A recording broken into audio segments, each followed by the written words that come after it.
People got eyes, but they still copy blindly. Spectacles, but no foresights to taste is ugly. I'ma spit my heavenly rhymes, my flows is so holy. Erasing all errors, clear Ronaldo, baloney, and phony. And why these people always trying to be me in a whole new class? Then these fellas ever study? Why these people all blunt, never clean cut clearly. And I took a ride on fantasy, now back to reality. Check. BB headed on the neck, and who is next? Get in line, I'm the captain and you want my deck.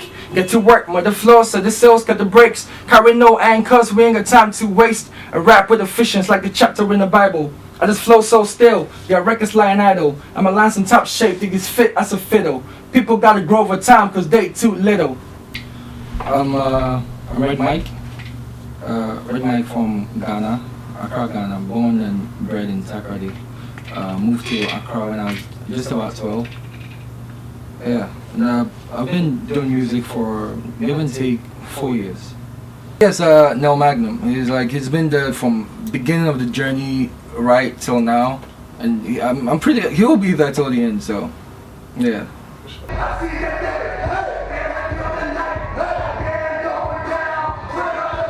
APVille is it's a group.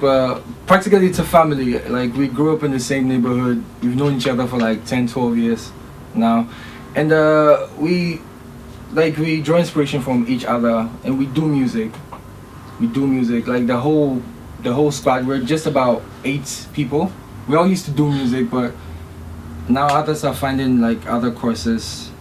They've headed out into other courses, education, some other parts of entertainment. There is Nel Magnum, who produces, writes and raps, but doesn't often rap, but he writes and produces beats often, mixes as well. So he's like he's big on the production side. There is a QJ who raps. There is a Bale who raps and has a team running like on social media. There is Sketch. There is Jerry, aka JJ, and a few others. There's Palo and a few others. Like people aren't beefing like people usually do outside, and people end up fighting over stuff and killing each other and stuff. The competition is healthy. And there are people we look up to, like people who are doing it locally, like big, like the technicalities when it comes to hip hop and rap. There's growth. There's growth, and it's good. Where do I fit in? I think I fit in this scene where we aren't precisely trying to sell and make money. It's the people who do it for the passion. Like putting out good music, it's not just about the mediocrity and the commerciality. We're putting out good music. So I fit in the good music scene, just anything like that, if I could say so, yeah.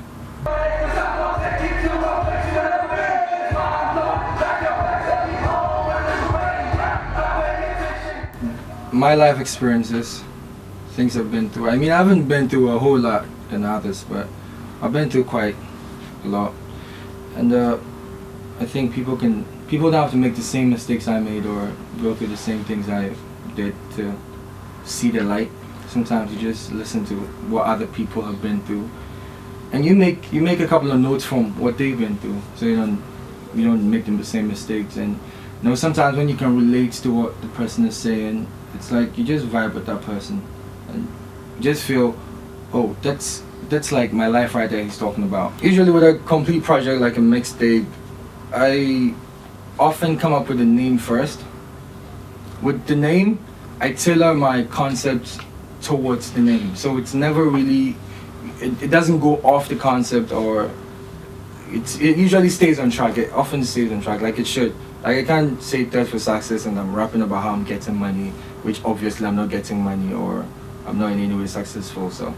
Yeah. Well, Thirst for Success was my first project. Like, you know, often people put out mixtapes and it's just a compilation of songs they've done and never put out. But with this one, we set out to do it like a complete mixtape, like new productions, nothing you've heard before. It isn't covers of anybody's songs or anything. Nel Magnum did most of the production. Trackzilla did the other half of the productions, like 50%, like 40% of those productions. And around the time it was a hard time for me, like musically, family, financially. It was a hard time for me, and I was trying to go through school and do the music. And as at that point, like in that point in time, I felt like nothing was really going on. Like, and I was doing music constantly, but the kind of audience I was looking for, I wasn't getting it. And I was just hungry by then. I was just thirsty, you know. And with the thirst for success wasn't necessarily about the money, but it was about the audience getting heard. Because at the end of the day, I don't want to do music and listen to it myself. I want people to hear what I've got to offer. I want people to hear what I've got to say. I want people to learn from some of the things I've been through.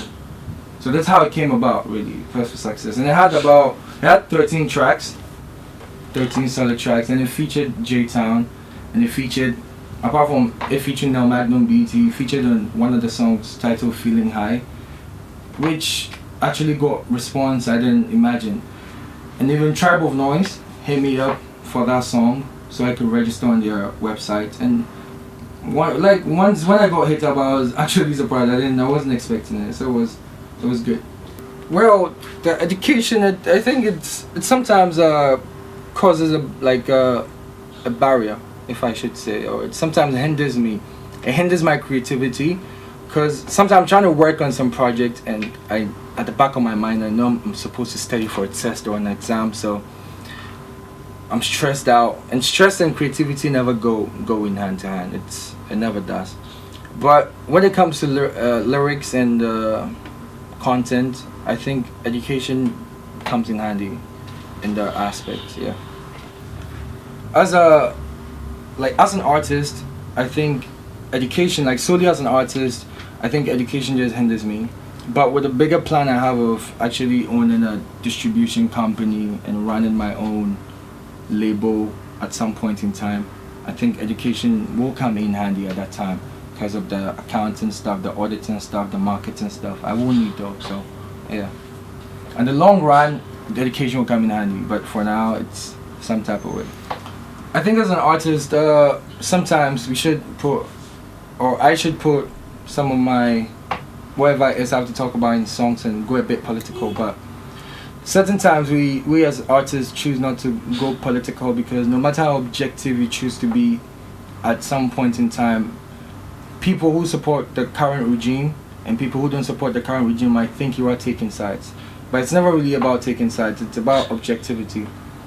You never catch me saying political stuff on my songs, but with my current project, there's a song which mentioned a bit of the political crisis we're going through right now, the economic crisis, socio-economic crisis we're going through right now.